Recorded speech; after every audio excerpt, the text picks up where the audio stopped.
Welcome everyone. আজকে আমরা কোনো পার্টিকুলার কোনো টেক্সট নিয়ে আলোচনা করব না। আজকে আমাদের টপিক হবে গ্রামার, আর গ্রামারের আজকে আমরা ফ্রেজ নিয়ে আলোচনা করব। তো ফ্রেজ এইটার বাংলা মানে কি? এর বাংলা অর্থ হলো শব্দগুচ্ছ। তো যে কোনো শব্দগুচ্ছকে কি আমরা ফ্রেজ বলতে পারি? দেখা যাক পারি কিনা। তার মধ্যে কী কী কোয়ালিটি থাকতে হবে, তার মধ্যে কী কী কন্ডিশনস থাকতে হবে যাতে আমরা কোনো শব্দগুচ্ছকে ফ্রেজ বলতে পারি। তো চলো দেখা যাক। দেখো, ফার্স্টে লেখা আছে small group of words. Obviously শব্দগুচ্ছ তো হতেই হবে, ছোট ছোট শব্দের গ্রুপ হতে হবে। Next, does not have a subject verb combination. যে শব্দগুচ্ছটা হবে তার মধ্যে কিন্তু নিশ্চিতভাবে কোনো সাবজেক্ট এবং ভার্বের কম্বিনেশন থাকবে না। Next, does not have any subject predicate pair. তার মধ্যে অবভিয়াসলি কোনো সাবজেক্ট প্রেডিকেট পেয়ার কিন্তু আমরা রাখতে পারবো না। নেক্সট যে পয়েন্টটা বলবো সেটা কিন্তু যথেষ্ট important. Does not have a finite verb. কোনো ফাইনাইট ভার্ব যেন ফ্রেজের মধ্যে না থাকে। ফাইনাইট ভার্বের বাংলা হলো সমাপিকা ক্রিয়া। ছোটতে আমরা সবাই পড়েছি, তাই না? তো সমাপিকা ক্রিয়ার কাজটা কি? এই ক্রিয়া একটা বাক্যের মধ্যে বসলে সেই বাক্যের একটা কমপ্লিট সেন্স আমরা পাই। সেই বাক্যটা যেন শেষ হয়ে যায়, আমাদের এটা মনে হয়, অসম্পূর্ণ থাকে না। কিন্তু এখানে বলছে কি সেই ফাইনাইট ভার্বটাই আমরা এখানে রাখতে পারবো না। May have a meaning. যে শব্দগুচ্ছটা আমরা পাবো সেই শব্দগুচ্ছটাতে যেন কোনো হতে পারে সেই শব্দগুচ্ছটার মধ্যে সিঙ্গেল কোনো মিনিং আছে, হতে পারে আবার এমনও হতে পারে যে সেই শব্দগুচ্ছটার মধ্যে কিন্তু আলাদা রকমভাবে কোনো মিনিং নেই। Next, does not convey a complete thought. যেটা বললামই যে এর মধ্যে কিন্তু কোনো ফাইনাইট ভার্ব নেই, আর ফাইনাইট ভার্বের কাজই হচ্ছে বাক্যে একটা কমপ্লিট সেন্স তৈরি করা। তো যদি ফাইনাইট ভার্বটাই না থাকলো তাহলে এটা কি করে একটা কমপ্লিট থট কনভে করবে? পারবে না, না? তো এই 5টা কি 6টা ফিচার্স না থাকলে সেটাকে কিন্তু আমরা ফ্রেজ বলতে পারি না। তো কয়েকটা এক্সাম্পলের মাধ্যমে দেখে নেওয়া যাক যে কি করে একটা ফ্রেজ এই কন্ডিশনসগুলোকে পূরণ করে। দেখো, আমি কয়েকটা উদাহরণ দিয়েছি। তো এই 3টে উদাহরণের মাধ্যমে দেখা যাক যে এইগুলো আগের কন্ডিশনগুলোকে ফুলফিল করে কিনা। My English teacher in the red dress and speaking loudly. এই 3টের মধ্যে আচ্ছা আমরা চলো প্রত্যেকটা পয়েন্ট ওয়াইজ চেক করি। My English teacher, the red dress and speaking loudly, এই 3টে যে ইনস্ট্যান্সেস আমি দিয়েছি সেগুলো ফার্স্ট যে পয়েন্টটা আছে স্মল গ্রুপ অফ ওয়ার্ডস, তাই না? তো এটা তো অবভিয়াসলি ছোট ছোট শব্দগুচ্ছ। Does not have a subject verb combination. এর মধ্যে কোনো সাবজেক্ট কি ভার্ব কম্বিনেশন থাকবে না। আছে কি এর মধ্যে কোনো সাবজেক্ট ভার্ব কম্বিনেশন? কোনোটার মধ্যেই নেই, তাই না? তাহলে হ্যাঁ, এটা ফ্রেজের সেকেন্ড কন্ডিশনটাও কিন্তু ফুলফিল করলো। থার্ড কন্ডিশন কি আছে? Does not have any subject predicate pair. যে শব্দগুচ্ছগুলো থাকবে তাদের মধ্যে কোনো সাবজেক্ট প্রেডিকেট পেয়ার থাকবে না। হ্যাঁ, এখানে নেই। Next, does not have A finite verb.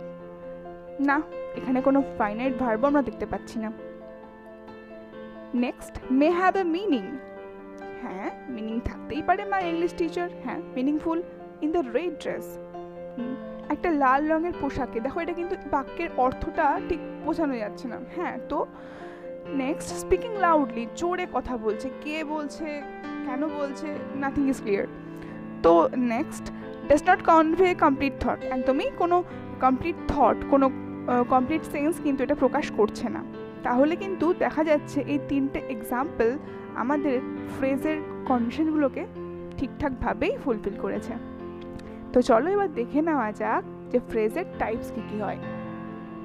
Actually phrase কিন্তু অনেক রকম টাইপসের হয়, ঠিক আছে? তো এখানে আমরা বেসিক্যালি মাত্র 5টা ফ্রেজ নিয়ে আলোচনা করব, কারণ এই 5টা ফ্রেজই অ্যাকচুয়ালি কাজে লাগে, বাকিগুলো কিন্তু অতটাও কাজে লাগে না। ওকে, তো ফার্স্ট যেটা আছে এটা হচ্ছে নাউন ফ্রেজ।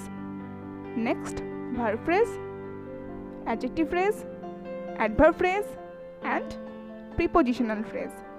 তো আরেকটা কথা বলে রাখি কি অ্যাডভার্ব ফ্রেজকে কিন্তু অ্যাডভার্বিয়াল ফ্রেজও বলা হয়, কিন্তু অ্যাডভার্ব আর অ্যাডভার্বিয়াল এটার মধ্যে ডিফারেন্স কি এটা আমি যখন অ্যাডভার্ব ফ্রেজ বা অ্যাডভার্বিয়াল ফ্রেজ পড়াবো তখন বলে দিচ্ছি।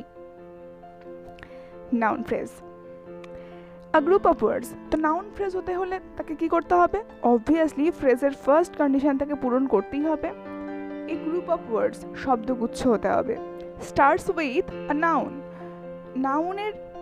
নাউন ফ্রেজে কিন্তু আমরা দেখতে পাবো ম্যাক্সিমাম ক্ষেত্রে নাউন দিয়েই শুরু হচ্ছে। acts as a subject, object or complement of a verb। এটা কি হিসেবে কাজ করছে, সাবজেক্ট কিংবা অবজেক্ট কিংবা কমপ্লিমেন্ট কার, একটা ভার্বের সাবজেক্ট হতে পারে, অবজেক্ট হতে পারে কিংবা কমপ্লিমেন্ট হয়ে বসতে পারে, যেটা কিনা নাউনের কাজ।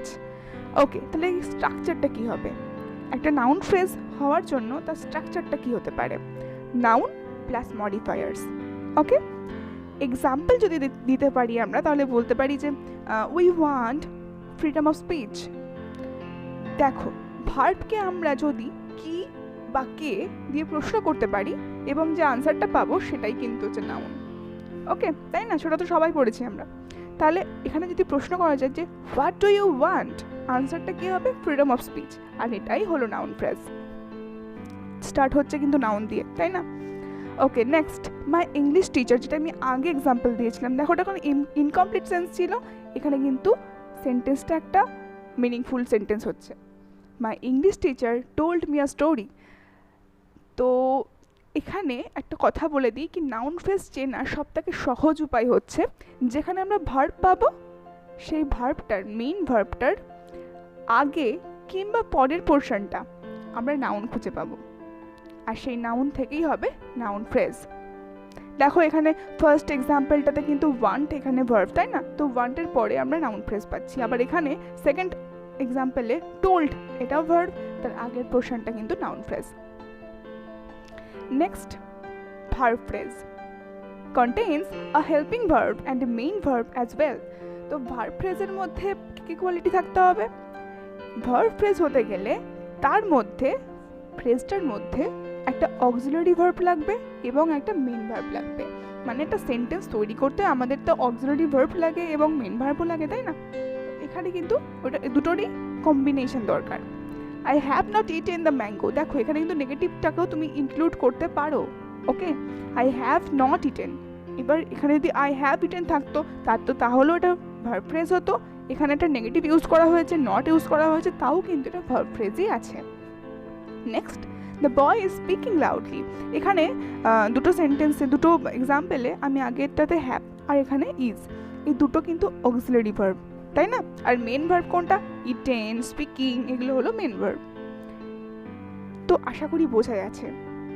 চলো নেক্সটটা দেখে নিই, অ্যাডজেক্টিভ ফ্রেজ। অ্যাডজেক্টিভ ফ্রেজ হতে গেলে যে কোয়ালিটিগুলো দরকার সেটা হচ্ছে এ গ্রুপ অফ ওয়ার্ডস। দেখো প্রত্যেকটাতে কিন্তু এ গ্রুপ অফ ওয়ার্ডস লাগবেই। নেক্সট, কন্টেন্স অ্যান অ্যাডজেক্টিভ, সেই ফ্রেজটার মধ্যে অ্যাডজেক্টিভ থাকবে। Next, acts as an adjective, এবং সেই অ্যাডজেক্টিভ ফ্রেজটা কিন্তু অ্যাডজেক্টিভের মতনই বিহেভ করবে, তার ফাংশনটা কিন্তু হবে অ্যাডজেক্টিভের মতনই। তো অ্যাডজেক্টিভের ফাংশনটা বেসিক্যালি কি, অ্যাডজেক্টিভ নাউন বা প্রোনাউনের দোষ গুণ এগুলো বিচার করে, তাই না। তাহলে দেখা যাক অ্যাডজেক্টিভের স্ট্রাকচারটা কি হয়, অ্যাডজেক্টিভ প্লাস নাউন বা প্রোনাউন অ্যান্ড মডিফায়ার্স। তো এইগুলো হচ্ছে স্ট্রাকচার। এক্সাম্পল কি হতে পারে, the girl in red dress.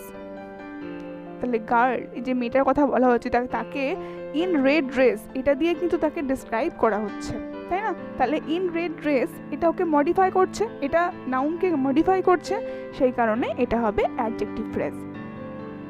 He gave me a glass full of water. Full of water এই ফ্রেজটা গ্লাসটাকে মডিফাই করছে, এখানে গ্লাসটা নাউন, সো এখানে ফুল অফ ওয়াটারটা হবে adjective phrase, right. Adverbial phrase, তো বলেছিলাম এখানে বলবো যে অ্যাডভার্বের সাথে অ্যাডভার্বিয়ালের ডিফারেন্স কি আছে। দেখো অ্যাডভার্ব আর অ্যাডভার্বিয়াল কিন্তু দুজনের ফাংশনই এক, ওকে, কিন্তু অ্যাডভার্বিয়াল তখনই হয় যদি সিঙ্গেল কোনো অ্যাডভার্বের সাথে কোনো প্রিপোজিশন যোগ হয়। ওকে, তো অ্যাডভার্ব যখন সিঙ্গেল থাকে তখন ওটাকে আমরা অ্যাডভার্বই বলতে পারি, কিন্তু যখন সেই অ্যাডভার্বের সাথে কোনো প্রিপোজিশন যোগ হয় তখন সেটা হয়ে যায় অ্যাডভার্বিয়াল। নেক্সট, তো অ্যাক্টস অ্যাজ অ্যান অ্যাডভার্ব, এটা কিন্তু অ্যাডভার্বের মতনই কাজ করে। তো অ্যাডভার্বের যেটা কাজ সেটা এখানে লেখা আছে, modifies the verb, adjective, even other adverbs in that particular sentence.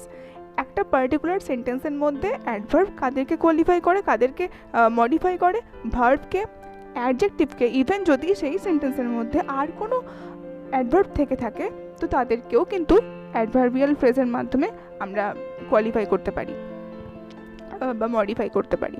তো এখানে স্ট্রাকচার কি হয়, preposition plus adverb. Example, at present the weather is changing. দেখো এখানে অ্যাট প্রেজেন্ট এইটা হচ্ছে অ্যাডভার্বিয়াল ফ্রেজ। তো এই অ্যাডভার্বিয়াল ফ্রেজের মধ্যে এটা আমরা সবাই জানি যে অ্যাডভার্ব কিন্তু অনেকগুলো টাইপসের হয়, তাই না? তো এটা ঠিক কোন টাইপসে হচ্ছে, এটা হচ্ছে adverb of time, right? Next, he behaves in a friendly manner. In a friendly manner, এটা তো বুঝতেই পারছি এটা অ্যাডভার্ব অফ ম্যানার, তাই এর মধ্যে ইনক্লুড হয়। তারপরে আসছে প্রিপোজিশনাল ফ্রেজ। প্রিপোজিশনাল ফ্রেজটা তো খুবই সহজ, starts with a preposition and ends with a noun or pronoun। শুরু হচ্ছে প্রিপোজিশন দিয়ে এবং শেষ হচ্ছে নাউন কিংবা প্রোনাউন দিয়ে। আরও একটা কথা যেটা ইম্পর্টেন্ট খুবই, তোমাদের সমস্যা যেটা হয় কি, প্রিপোজিশনাল ফ্রেজটা কিন্তু অনেক সময় অ্যাডজেক্টিভ বা অ্যাডভার্ব ফ্রেজের মতনও কাজ করে। যেমন the citizen of India are religious, এখানে সিটিজেনরা কোথাকার সিটিজেন, অফ ইন্ডিয়া, আরও ভালো করে বোঝানো হচ্ছে কি ইন্ডিয়ার সিটিজেনরা, তাই না? তো এটা কিন্তু আমরা বুঝতে পারছি যে এটা কোথাও অ্যাডজেক্টিভ ফ্রেজ এবং অ্যাডভার্ব ফ্রেজের মতন কিন্তু কাজটা করছে, কিন্তু যেহেতু এটা শুরু হচ্ছে প্রিপোজিশন দিয়ে, অফ দিয়ে, এবং শেষ হচ্ছে নাউন দিয়ে, ইন্ডিয়া নাউন, সেই কারণে এটাকে কিন্তু আমরা প্রিপোজিশনাল ফ্রেজও বলতে পারি। Next, besides playing football he can play cricket. দেখো শুরু হচ্ছে কিন্তু বিসাইডস দিয়ে, বিসাইডসটা নিজে প্রিপোজিশন, এবং শেষ হচ্ছে প্লেইং দিয়ে। আমরা জানি প্লেইংটা কিন্তু তোমরা ভুল করো না, কি প্লেইংটা ভাবতে পারো যে ভার্ব, না, প্লেটা ভার্ব, কিন্তু ভার্ব প্লাস আইএনজি হলে আমরা জানি সেটা ভার্বাল নাউন হয়ে যায়। আজকের টপিক এখানেই শেষ। যদি তোমাদের আজকের টপিক সংক্রান্ত কোনো ডাউট থাকে, কোনো মনে হয় আরও কোনো ফার্দার ডিসকাশন দরকার, তো তোমরা আমাকে কমেন্টে জানিও। Thank you.